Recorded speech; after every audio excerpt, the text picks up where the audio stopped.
Estamos con Laura Mintegui, portavoz del Grupo Parlamentario H. Bildu en el Parlamento de la Comunidad Autónoma Vasca. Y, bueno, Laura, querríamos hacerte una serie de preguntas en torno a la situación política actual, en el caso de Euskal Herria, de Cataluña, el Estado español. La primera pregunta que nos interesaría para Caos en la Red sería: ¿qué valoración hacéis del trabajo parlamentario de H. Bildu? Bueno, el balance es agridulce, ¿no? Por una parte pensamos que ha cambiado esta institución, en concreto el Parlamento de Vitoria, desde la irrupción de una manera masiva, además, de Euskal Herria Bildu como segunda fuerza, después del partido que está en el gobierno del gobierno vasco.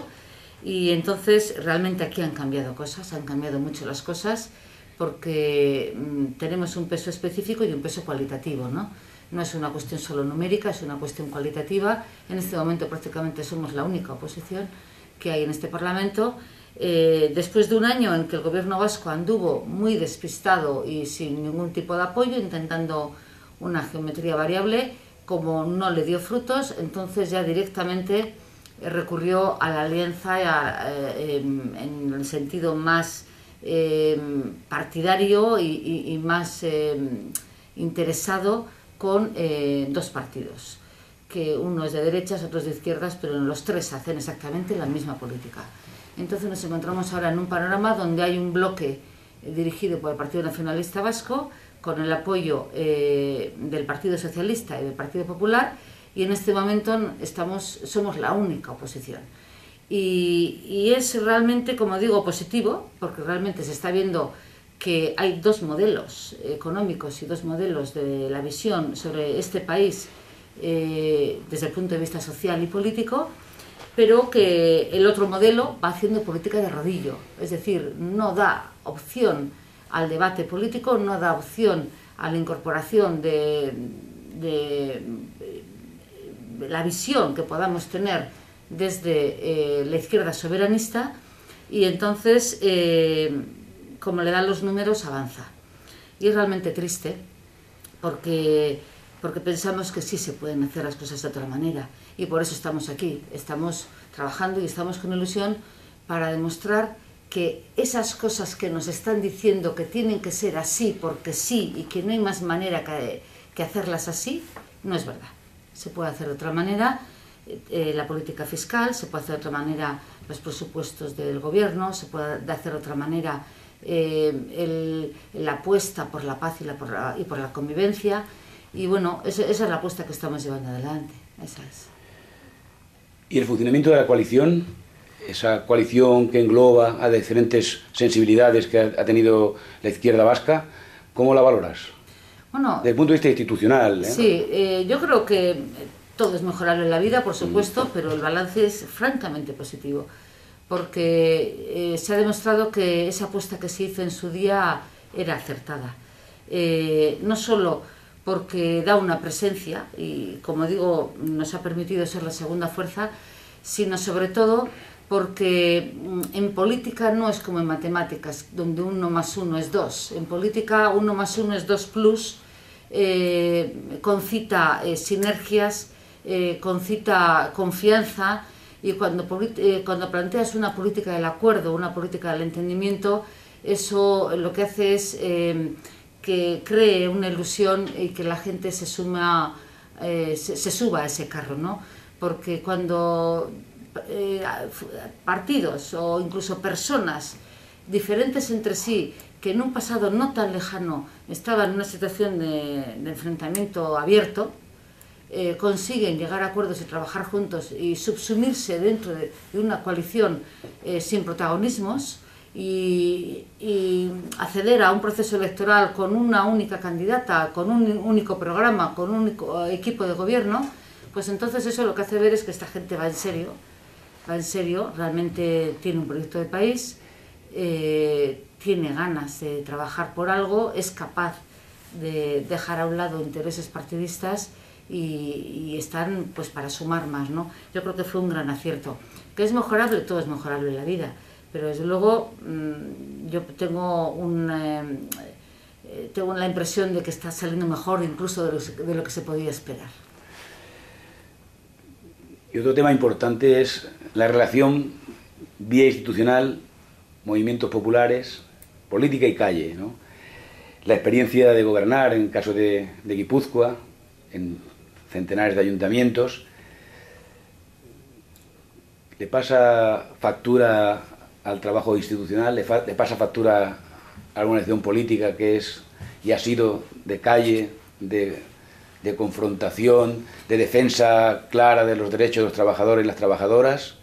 Bueno, yo creo que Euskal Herria Bildu... el gobernar, ¿no? Sí, está teniendo la misma política tanto en el gobierno como en la oposición, ¿no? En los lugares donde gobierna y donde hace oposición. Evidentemente, cuando tienes poder para empezar a implementar una serie de medidas porque estás gobernando, eso no implica que sea contradictorio con tu política, sino que implica que lo que estás haciendo es crear una oposición que es un contrapoder. Es un contrapoder que te quiere hacer ver como si tú fueras en contra de lo que predicabas, cuando es exactamente lo contrario.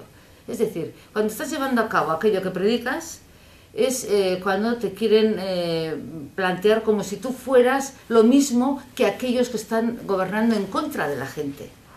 Y no, estás gobernando a favor de la gente, pero eso pone muy nerviosos a los que han sido poderes y a los que siguen siendo poderes. Se da la gran paradoja de que estés gobernando y seas contrasistema.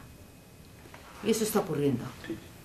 Eso está ocurriendo. Es decir, la política que hacemos es contrasistema, pero lo hacemos desde el establishment, lo cual no quiere decir que seamos parte de él. Estamos siendo una especie de ocupas, o por lo menos nos ven así, ocupas en el poder. Entonces, crea una situación kafkiana a veces, ¿no? Porque eres parte de la pancarta y eres al que te reciben con pancarta, ¿no? Y yo creo que se está haciendo bien. Y precisamente la prueba es la gran oposición que se está haciendo a esas políticas, porque se está demostrando que realmente era posible hacer lo que decíamos. Es decir, era posible no hacer unos presupuestos de cara al capital, era posible desde las instituciones esas carencias que tienen las empresas suplirlas con parte del presupuesto institucional, y era posible hacer una política ecológica pues de una manera ordenada y sistemática, y sobre todo, lo que es más importante, y eso es lo que estamos viendo, que era posible empezar a hacer una política fiscal progresiva y justa. Y ahí es donde hemos tenido uno de los principales escollos, y es que han tenido que unirse partidos de derecha y de izquierda, pero que al fin y al cabo son todo lo mismo, para intentar demostrar que no, que eso no se podía hacer, cuando se está viendo que se podía y se hace. Entonces, no pasa factura estar en el poder. Lo que pasa factura es seguir siendo consecuente con una política de izquierdas a pesar de estar en el poder. Por último, bueno, para ir acabando, te planteaba la pregunta, ¿no?, si ya hay una vía vasca de independencia, pero creo que deberíamos hablar quizá también del tema del proceso de paz. En esa vía de independencia, en esta situación nueva de no violencia por parte de las fuerzas políticas progresistas, en una no violencia, evidentemente, en el sentido clásico, hay otras violencias, como bien sabemos, ¿no?, las violencias económicas, las violencias sociales que dejan a las personas sin posibilidad de acceso a los derechos básicos, vivienda, sanidad, educación. Pero hablando de la violencia terrible que se padeció y que en algún sentido marcó a esta sociedad, un poco eso, ¿no? ¿Hay vía vasca y cómo está el proceso de paz? ¿Hay vía vasca de independencia y cómo está el proceso de paz? Bueno, evidentemente la vía vasca existe y hay que trabajarla. No va a venir dado y no va a ser un regalo, evidentemente. Pero ciertamente está muy unida con el proceso de paz. Y aquí también se produce otra paradoja, y es que prácticamente somos los que más estamos insistiendo yo estoy hablando ahora desde este Parlamento, pero no solo, en la necesidad de sentarse para hablar de la paz. Aquí se ha creado una ponencia para la paz y la convivencia, y prácticamente somos los únicos que no nos levantamos de la silla ni con agua caliente.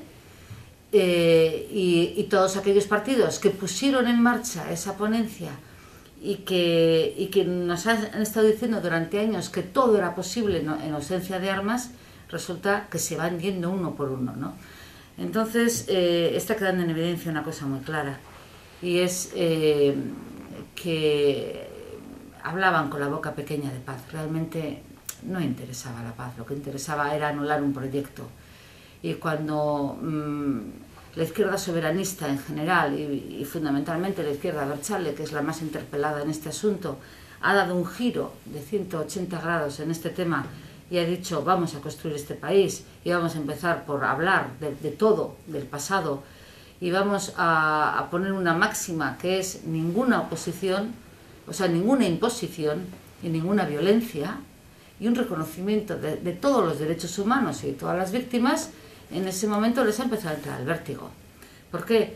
Pues porque en nuestra coalición sí estamos dispuestos a hablar de todo lo que ha ocurrido, y hemos empezado ya a decir que aquí han ocurrido cosas terribles y cada cual tiene que asumir su responsabilidad, pero parece ser que todo el mundo no está dispuesto a hablar de todo lo que ha ocurrido, porque como se ha montado una película donde solo había buenos y malos, y en esta historia ha habido vulneraciones por todas partes y sigue habiendo vulneraciones de derechos por todas partes, empezando por el derecho mismo a decidir, o por el derecho a ser, o por el derecho a hablar, o por el derecho a la identidad. Entonces, como de eso no se quiere hablar, entonces se ponen miles de excusas. Ayer era ausencia de la violencia, hoy es entrega de armas y mañana será pues condenar las guerras carlistas o las guerras de banderizos de la Edad Media. Es decir, se va a seguir poniendo dificultades a realmente un proceso de paz.